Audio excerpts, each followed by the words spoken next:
মানুষের অনেক সময় প্রশ্ন আসে, প্র্যাকটিক্যাল বেদান্ত বা ব্যবহারিক বেদান্তের মূলনীতি কি?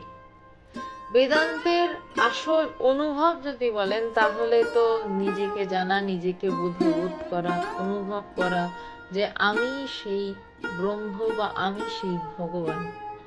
কিন্তু বেদান্তকে যদি ব্যক্তিগত জীবনে নামিয়ে আনতে হয়, কারণ তারপরেও তো আমাদের ডেইলি লাইফ লিড করতে হয়, আমাদের প্রাত্যহিক জীবন কাটাতে হয়, তাহলে তার মূল নীতিগুলো কি? গুলো নয়, একটাই নীতি।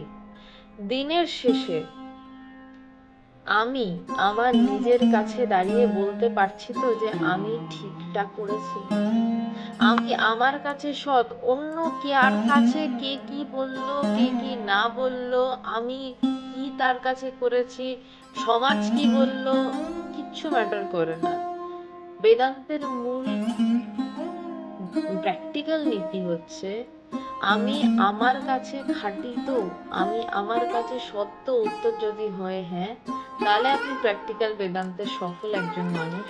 আর উত্তর যদি হয় না, তাহলে আবার চেষ্টা করুন যাতে আপনি এই প্র্যাকটিক্যাল বেদান্তে, প্রাত্যহিক জীবনের বেদান্তে একজন খাঁটি মানুষ হয়ে, নিজের কাছে নিজে খাঁটি মানুষ হয়ে সফল হতে পারেন।